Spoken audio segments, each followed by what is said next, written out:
Muy buenos días, bienvenidos a su canal Fisiopad TV, explicando las patologías de forma sencilla y rápida. Hoy hablaremos acerca de la enfermedad de Crohn, descrita por primera vez en 1932 por el doctor Crohn. En honor a este se denominó la enfermedad con su nombre, ¿ok? La enfermedad de Crohn es un tipo de enfermedad inflamatoria intestinal y debemos tener en cuenta que existen dos muy frecuentes, la colitis ulcerosa y la enfermedad de Crohn.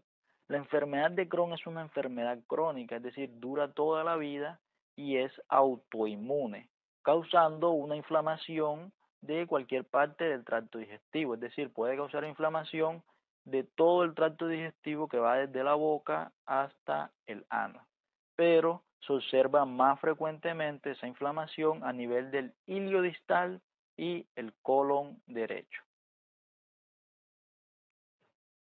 Avancemos a las causas.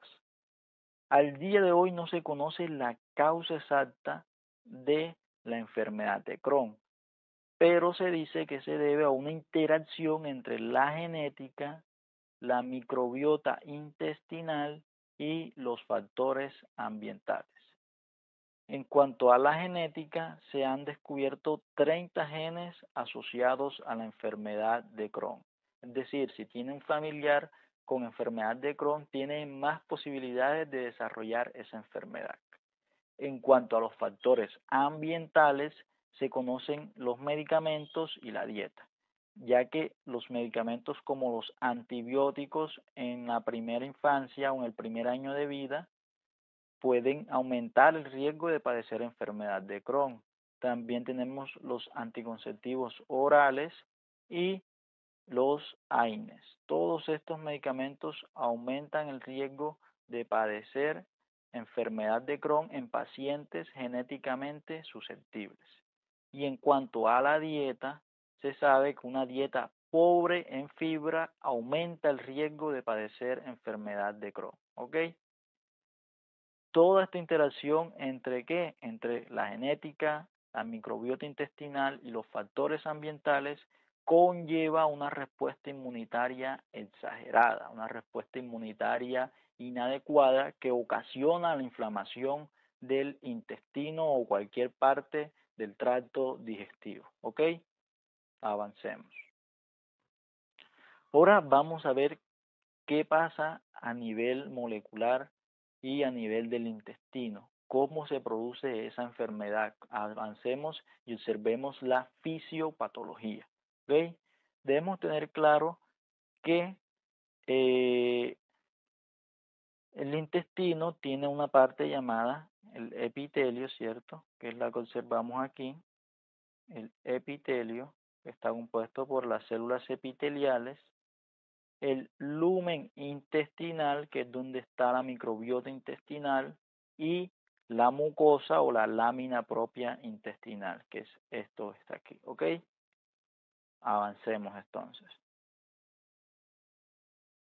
En cuanto al epitelio, este epitelio que está compuesto por células epiteliales, tiene una función fundamental. ¿Cuál es la función de este epitelio? Es separar o funcionar como una barrera física para que esta microbiota intestinal no tenga contacto directo con las células inmunitarias que están en la mucosa o en la lámina propia intestinal.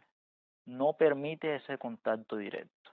Y debemos conocer otras células muy importantes también que ayudan a regular todo este proceso, las cuales son las células de Panek. Las células de Panek secretan péptidos antimicrobianos y estos péptidos antimicrobianos permiten que haya un equilibrio entre la microbiota intestinal, ¿ok? Que haya un equilibrio, es decir, una simbiosis, ¿ok? Y también están las células M que son fundamental. Las células M toman fragmentos de la microbiota intestinal de esas bacterias y se las presentan a las células dendríticas, ¿ok?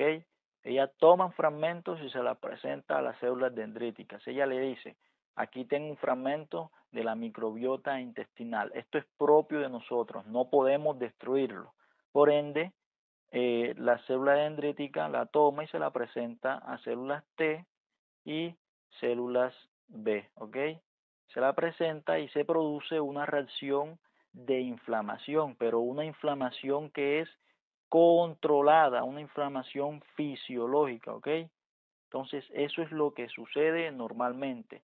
¿Y cuáles son las estructuras que permiten que se lleve esa simbiosis y ese proceso fisiológico? Pues ya sabemos, el epitelio, ¿cierto? Y las células especializadas epiteliales, que son las células de Panek y las células M, ¿ok? Ahora veamos qué pasa en el paciente con enfermedad de Crohn. En el paciente con enfermedad de Crohn ya sabemos que se debe a una interacción entre la genética, los factores ambientales, ¿ok? Entonces, este paciente tiene un trastorno genético que es el trastorno en el NOD2, ¿ok? Este trastorno genético sumado a la dieta, sumado a los antibióticos, a los anticonceptivos, aumentan el riesgo de padecer de enfermedad de Crohn. Entonces, lo que sucede con este trastorno o con esta mutación genética o esta variante genética es que las células epiteliales, la barrera epitelial se va a destruir, ¿ok? Se destruye esta barrera epitelial. Y si no hay barrera epitelial, no hay algo que separe a las bacterias o a la microbiota intestinal que está en el lumen intestinal de lo que son las células inmunitarias que están en la mucosa o en la lámina propia intestinal, ¿ok? Además, sabemos que como se destruye esa capa, también van a disminuir las células de Panek y no va a haber un control o una simbiosis entre las bacterias y la microbiota intestinal. Entonces, hablamos de un desequilibrio en la microbiota intestinal. ¿Por qué? Porque se destruye esa capa y disminuye las células de Panek. Además, disminuyen las células M. Entonces, estas eran las estructuras que ayudaban a controlar el proceso fisiológico. Si se destruyen, entonces no se da ese proceso fisiológico. Entonces, las bacterias entran en contacto directo con las células inmunitarias. Se encuentran primero con las células dendríticas. ¿Ellas qué hacen? Las digieren y se transforman en células presentadoras de antígenos. Entonces, ellas secretan interleucina 12 y interleucina 23. Y esto conlleva la proliferación de células TH0, TH17, TH1 y TH2. Estas células TH lo que hacen es secretar un montón de interleucinas y de citoquinas proinflamatorias, es decir, un montón de sustancias que van a aumentar la inflamación. Es importante conocer que el factor de necrosis tumoral es una de esas sustancias proinflamatorias que se secretan, porque uno de los tratamientos es inhibir el factor de necrosis tumoral para disminuir esa inflamación. Por otra parte, si las bacterias de la microbiota intestinal tienen contacto directo con los macrófagos, estos lo que hacen es secretar interleucina 2 y 23 y proliferar las células natural killer o asesinos naturales. Ellas proliferan, se activan y se acumulan y además se reclutan leucocitos del sistema de circulación. Toda esta acumulación de células del sistema inmune y estas citoquinas proinflamatorias ocasionan esa inflamación que ya no es controlada, es desregulada, es una inflamación que se debe a una respuesta inadecuada del sistema inmune, ¿ok? Entonces se ocasiona la inflamación a nivel intestinal o a nivel de cualquier parte del tracto digestivo, ¿ok? Sencillo, ¿cierto? Entonces si te parece sencillo, suscríbete al canal.